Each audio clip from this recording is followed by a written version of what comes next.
மகிழ்கின்றோம். திருமிகு D. Joseph Pandian அவர்களை மேடைக்கு அழைக்கின்றோம். நின்று கொண்டிருக்கின்ற திருவாளர் ஜோசப் பாண்டியன் அவர்களுக்கு அருட்பணி ஆரோக்கிய பரிசுத்தராஜ் அவர்கள் பொன்னாடை போர்த்துகிறார்கள். Now His Eminence Cardinal Charles Bo will honor the awardee with the gold medal. பேராயர் பிரான்சிஸ் கலிஸ்ட் அவர்கள் ஏலக்காய் மாலை அணிவித்து கிரீடம் சூட்டி மகிழ்கிறார்கள். கும்பகோணம் மறைமாவட்ட ஆயர் மேதகு ஜீவானந்தம் அவர்கள் இன்றைய கமாலியல் என்ற விருதை வழங்கி சிறப்பு செய்கிறார்கள்.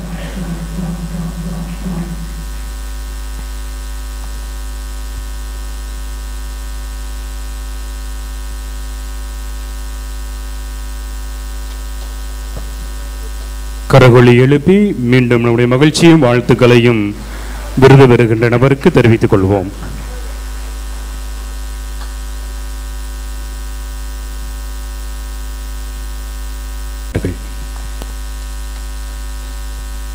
மேதகு கர்தினால் சார்ல்ஸ் போ அவர்களே,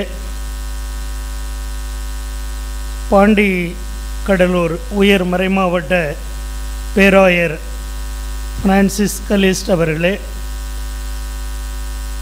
தஞ்சை மறைமாவட்ட ஆயர் மேதகு சகாயராஜ் அவர்களே, இந்திய தமிழக இறையியல் பொக்கிஷம் தந்தை வில்ஃப்ரெட் அவர்களே, ஆயர் பெருமக்களே, சகோதர சகோதரிகளே, உங்கள் அனைவருக்கும் நண்பர்கள் வணக்கத்தை அன்போடு தெரிவித்துக் கொள்ளுகின்றேன். சகோதரர் டி.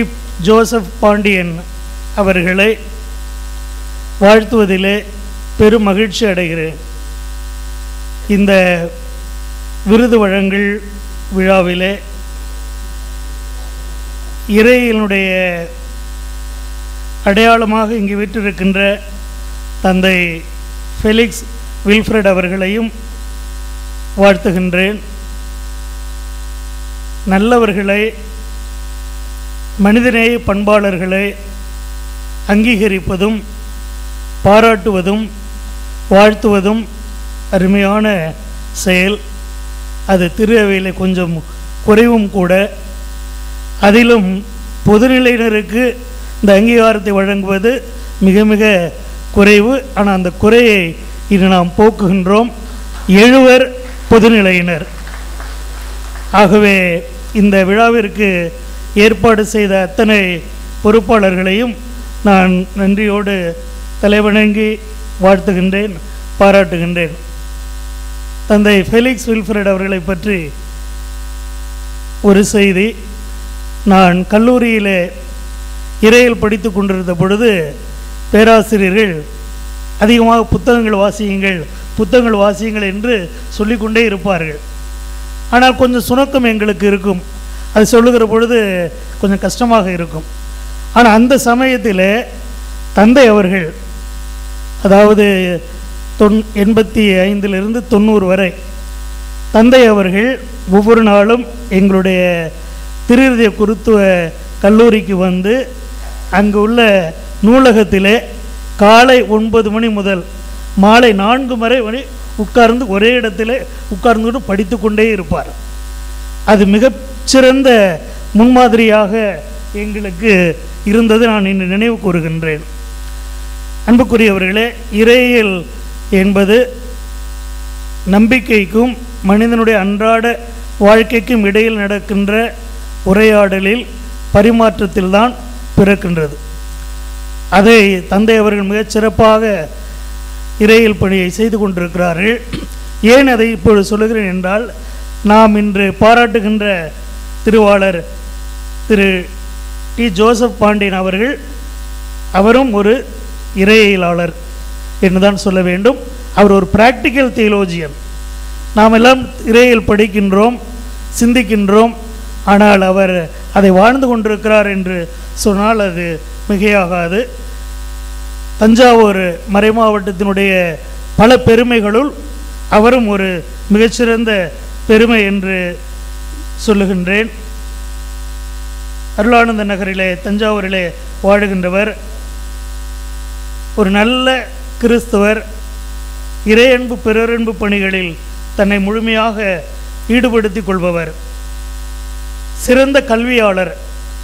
தஞ்சாவூர் அருகில் உள்ள பூண்டி புஷ்பம் தன்னாட்சி கல்லூரியிலே ஆங்கிலத்துறையின் தலைவராகவும் பேராசிரியராகவும் பல ஆண்டுகள் பணியாற்றி ஓய்வு பெற்றவர். ஆங்கிலத்திலே மிகச்சிறந்த புலமை உடையவர். நல்ல முறையிலே ஆங்கிலத்திலே சரியாக உரையாடக்கூடிய பாண்டித்தியம் பெற்றவர். அதோடு மட்டுமல்லாமல் பாரதிதாசன் பல்கலைக்கழகத்திலே பல்வேறு பொறுப்புகளில் இருந்து சிறந்த பணியாற்றி இருக்கின்றவர்.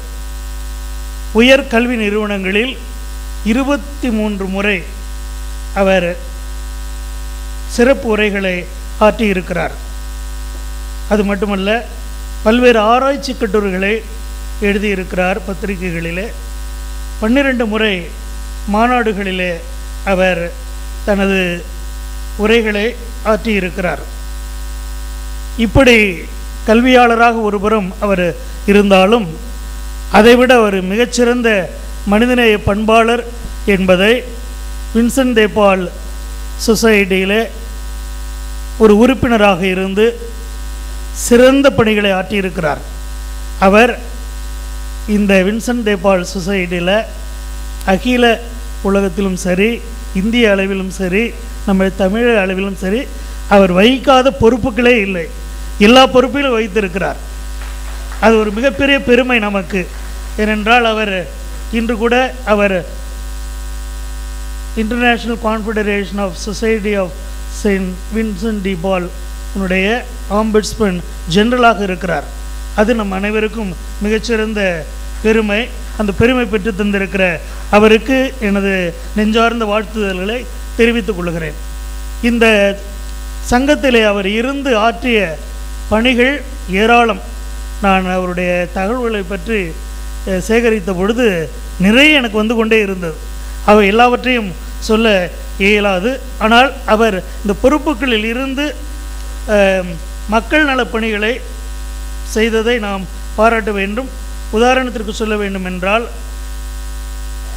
இந்திய அளவில் பல சென்ட்ரல் கவுன்சில்களுக்கு வெளிநாட்டிலிருந்து புனித வின்சென்ட் தே பால் சபை வழியாக கணினி மையம், அலுவலகம், tailoring centre, cow bank, gold loan, revolving fund என்று பல்வேறு திட்டங்களை பெற்றுக் கொடுத்திருக்கிறார்.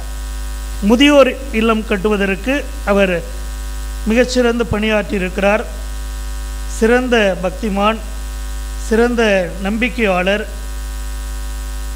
அது மட்டுமல்ல, அவர் 2 பெரிய நற்பணிகளை இந்தியாவிற்கு மட்டுமல்ல பிற நாடுகளுக்கும் செய்திருக்கிறார். ஒன்று, சுனாமி ஏற்பட்ட பொழுது தேசிய அளவிலே அமைக்கப்பட்ட சுனாமி நிவாரண கமிட்டியினுடைய சேர்மனாக இருந்து சிறந்த பணியை ஆற்றியிருக்கிறார். அதோடு மட்டுமல்லாமல் நேபாள் நாட்டிலே நிலநடுக்கம் ஏற்பட்ட பொழுது அதற்கான நிவாரணப் பணியினுடைய கமிட்டியினுடைய சேர்மனாகவும் இருந்திருக்கிறார். கிட்டத்தட்ட 20 வெளிநாடுகளுக்கு சென்று இந்த பணிகளை எல்லாம் அவர் செய்திருக்கிறார். ஆகவே அன்புக்குரியவர்களே, இவர் ஒரு மிகச்சிறந்த மனிதநேய பண்பாளர். அவருக்கு தெரிகிறது நம்பிக்கையையும் கிறிஸ்துவ வாழ்வையும் எப்படி ஒன்று சேர கொண்டு செல்வது என்பது. ஆகவே அவர் எல்லா பொதுநிலையிற்கும் ஒரு மிகச்சிறந்த உதாரணமாக, எடுத்துக்காட்டாக திகழ்கின்றார். மிகுந்த நகைச்சுவை உணர்வு கொண்டவர். அவர் கலந்து கொண்ட ஒரு சில கூட்டங்களில் நான் கலந்து கொண்டிருக்கிறேன். எங்களுடைய மறைமாவட்டத்திற்கும் இந்த வின்சென்ட் தே பால் சொசைட்டியினுடைய கூட்டங்களுக்கு வந்திருக்கிறார். அவரை சுற்றி எப்பொழுதும் கலகலப்பாக மனிதர்கள் இருப்பார்கள். எல்லோரையும் அன்பு செய்யக்கூடியவர், எல்லோருக்கும் மதிப்பு கொடுக்கக்கூடியவர், அதிகாரிகளுக்கும் சிறந்த மரியாதையை கொடுக்கக்கூடியவர். இப்படிப்பட்ட ஒரு மிகச்சிறந்த பொதுநிலையராக இருந்து மறைமாவட்ட அளவிலே பல்வேறு பொறுப்புகளில் இருந்திருக்கிறார். பொதுநிலையர் பணிக்குழுவிலே மெம்பராக இருந்து சிறந்த பணியாற்றியிருக்கிறார். மேய்ப்பு பணி பேரவை குழுவிலும் இருந்திருக்கிறார். இப்படி பல்வேறு நிலைகளில் மக்கள் பணி ஆற்றியிருக்கிறார். ஆகவே அவருக்கு இந்த விருது வழங்குவது மிக மிக பொருத்தமான ஒன்று. ஆகவே உங்கள் அனைவர் சார்பாக, ஆயர் பெருமக்கள் சார்பாக எனது நெஞ்சார்ந்த வாழ்த்துதல்களையும் பாராட்டியும் தெரிவித்துக் கொள்கின்றேன். அவருடைய பணி சிறக்கட்டும். அவருக்கு இறைவன் நல்ல உடல் உள்ள சுகத்தை கொடுத்து நீண்ட நாள் வாழ்ந்து இன்னும் அரிய பல காரியங்களை திரு அவைக்கும் இந்த சமூகத்திற்கும் ஆற்றிட வேண்டும் என்று விரும்பி கேட்டு இந்த வாய்ப்புக்கு நன்றி கூறி விடைபெறுகிறேன். நன்றி, வணக்கம். திருவாளர் ஜோசப்